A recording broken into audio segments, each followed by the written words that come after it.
بسم اللہ الرحمن الرحیم۔ الحمدللہ۔ آج ہم ذکر کر رہے ہیں ان ہستی کا جن کے اقوال نے صدیوں سے دلوں کو منور کیا ہے۔ امیر المؤمنین حضرت علی کے اقوال زرین۔ حضرت علی نے فرمایا، جس کے دل میں خوف خدا ہو اس کے دل سے ہر خوف نکل جاتا ہے۔ علم دولت سے بہتر ہے، کیونکہ علم تیری حفاظت کرتا ہے اور دولت کی حفاظت تجھے خود کرنی پڑتی ہے۔ صبر وہ طاقت ہے جو کمزور کو مضبوط اور مایوس کو کامیاب بنا دیتی ہے۔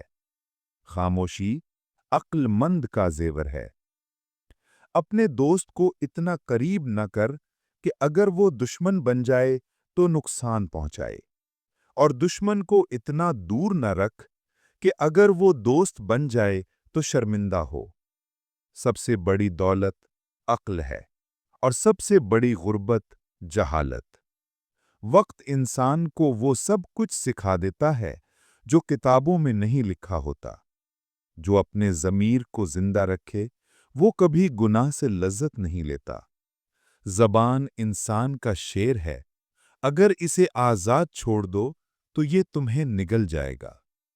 لوگوں کے غلام مت بنو، کیونکہ خدا نے تمہیں آزاد پیدا کیا ہے۔ جو دوسروں کے عیب چھپاتا ہے اللہ اس کے عیب چھپا لیتا ہے۔ عدل کے بغیر سلطنت نہیں چل سکتی۔ جو اپنے رب کو پہچان گیا وہ خود کو پہچان گیا۔ دنیا چند سانسوں کا سفر ہے، اصل زندگی قبر کے بعد ہے۔ یہ تھے حضرت علی کے اقوال زرین، وہ الفاظ جو دلوں کو جگاتے ہیں اور روح کو اللہ کی طرف لے جاتے ہیں۔ اللہ ہمیں عمل کی توفیق دے، آمین۔